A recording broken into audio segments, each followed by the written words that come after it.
नमस्कार प्रणाम दोस्तों, मैं नेहा सिंह राठौर गोड़ लागत बानी, प्रणाम करत बानी। जैसा कि आप सभी जानते हैं, आजकल सरकारी नौकरी पाना कितना मुश्किल हो गया। सरकारी नहीं, मैं तो बोलूँ प्राइवेट भी पाना कितना मुश्किल हो गया। कुल मिला के नौकरी पाना ही बड़ा मुश्किल हो गया है। लेकिन अगर किसी की नौकरी लग जाए हमारे गाँव घरों में, तो बाबूजी तो अलग ही सीना चौड़ा करके चलते हैं, और दोबारे तिलकहरू आ जाए तो भाई बल्ले बल्ले है सब कुछ। बाबूजी के भाव का बाबुआ से मेरे द्वारा रचित है, मैंने खुद ही लिखा हुआ है। तर्ज बहुत पुराना है, आप लोगों ने शायद सुना भी होगा। उसी पे एक मेरे बोल हैं, सुनाती हूँ।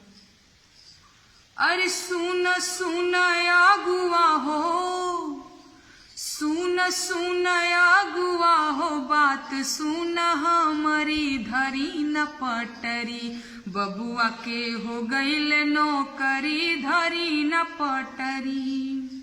अरे दाम दुकानी भैया सुन ल तुमोरा, एही का बादे विचार राख तोरा।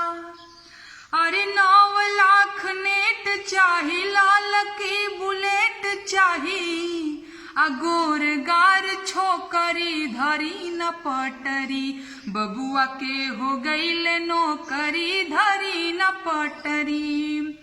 अरे बाप दादा से चलल आवे जमींदारी, दुअर चढ़े ना तिलकहरू भिखारी।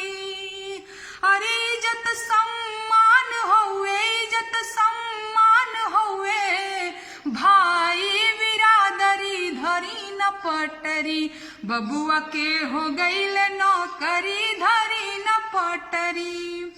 अरे पढ़ल लिखल बबुआ मोर काबिल चलाक हो, ना सपताई दुर्लवंगियो ना ही खात हो। अरे माई के दुलार औरी अखिया के पुतरी धरी न पटरी, बबुआ के हो गईल नौकरी धरी